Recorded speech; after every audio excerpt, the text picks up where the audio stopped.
So I'm going to focus on the key maker in the Matrix, the maker of keys, the one that can cut you a key.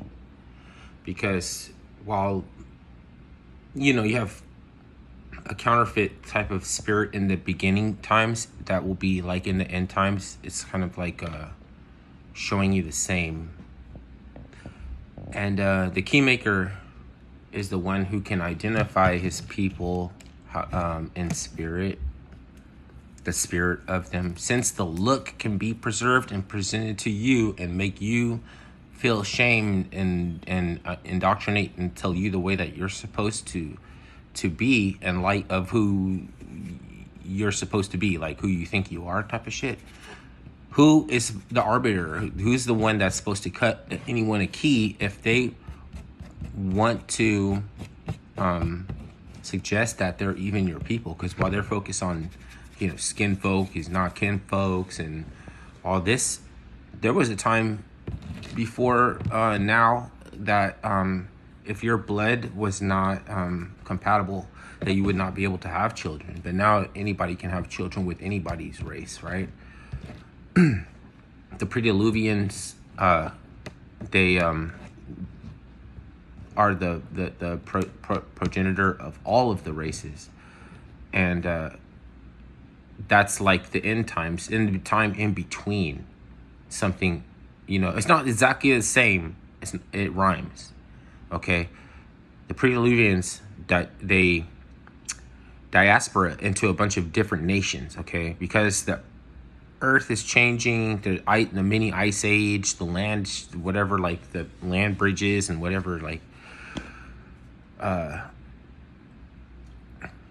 Okay, so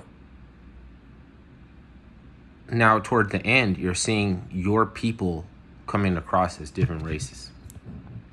In the Bible, it says don't go against the nation. The people that need to assimilate are the ones who have subversive concepts of the nation. It's like all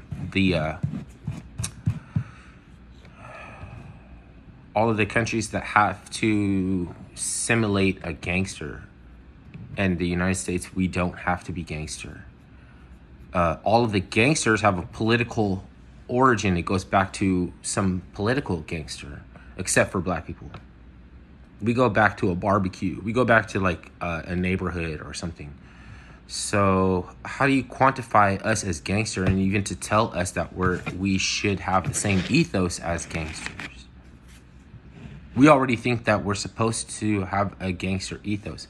Not saying that there are not some black people who are gangster. The reason they're gangster, though, is because they basically see a benefit in moving over to a more expeditious, platform of doing something that is illegal, where there's an accepted amount of danger. So you accept a code to go along with it. So that it's not, that you have because all you have is your balls and your word, all that kind of stuff. So that's why they're looking you over to see if you proclaim to be some kind of gangster. So all the people from different countries come over that they have real political gangsters. They do not. If they do crimes, they're not going to know the difference between a neighborhood, or a crime family. They're not going to know the difference between a party clique or somebody who's doing the most, and they're not going to know the difference between just a regular family member in a certain area, neighborhood, with a certain kind of clothing, listening to a certain kind of music.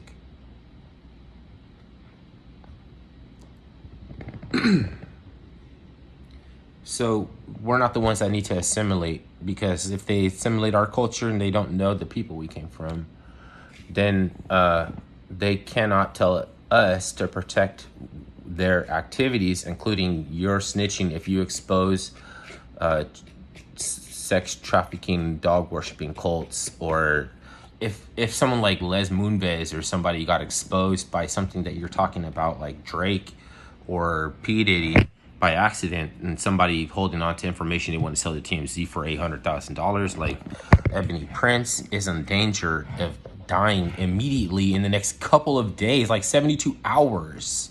And if I know that, does that mean that I have something to do with the plan to take him out? Absolutely not.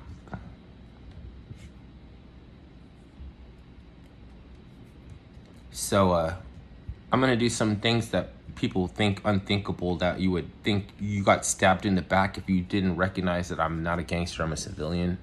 I'm not going to drive around with a bumper sticker that says support the police. But at the same time, if I see an MS-13 tagging a whole fucking parking lot around, like they tagged a whole fucking parking garage, and fucking I snitched them.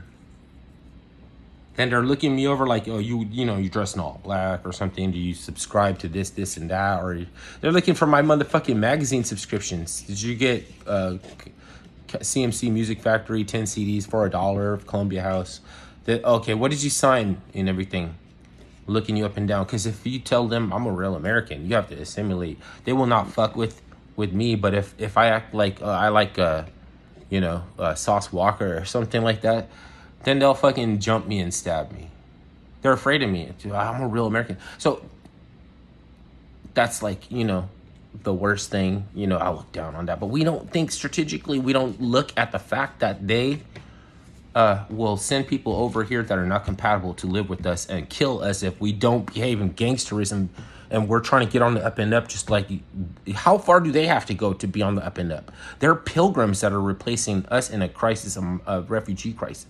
Refugees crisis and coming into a reparations thing in the court. So, like, there's a thing about, before the reconstruction where black people were used to be involved in politics and we were landowners.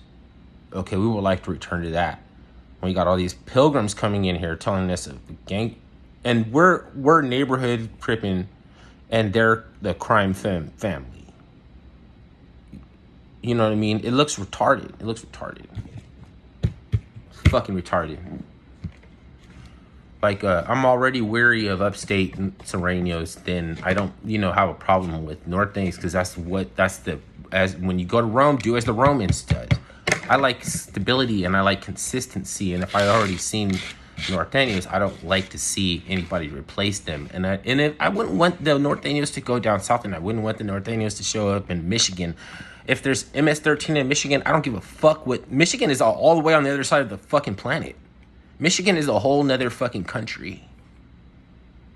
So whatever they got going on over there, I don't care. But I'm a real American. And if you think that's racist, I don't give a fuck, because I'm gonna do what is for my people, and some of my people are white. I think they're black, but they're obviously white, just like we would claim, a lot of people, like, and piss them off because they're like, oh, why are you claiming them? They're not white, they're not black, they're one of us. Well, what if I claim your cousin? What if I claim? I'll claim any race that I think is my people now. It's like I saw a Chinese person who speaks perfect English, and I was like, oh, you were born in the United States. Your cousin. How many people of your relatives were in the Navy already that already served? Okay, you're not Chinese anymore. How about that? It's like fucking. If you want to divvy it down to like, okay, how many of your family members are Uyghurs and trying to assimilate in rap culture? Okay, that's more like a foreigner. But they can still they can do certain things to embrace the culture. They just haven't assimilated yet. They put out the word that they gotta assimilate. They don't have to endorse or indulge or even be a part of rap culture or hip hop culture. Well, rap is a government conspiracy and the answer to hip hop culture in the first place, but they don't have to do it, or they can do it and do it the right way. And I don't have a problem as long as you're not ecumenically appropriating us tribalistically in the sense of destroying the culture. I don't even know that much about. I'm actually trying to assimilate reggae culture. And that fucking like Beat Street and reggae. break beats and reggae and trying to combine it. And there's not that many examples of reggae in the fashion of Beat Street. And Beat Street wasn't actually all that much like musically, you know what I mean? So there was like something in there. There was something in there.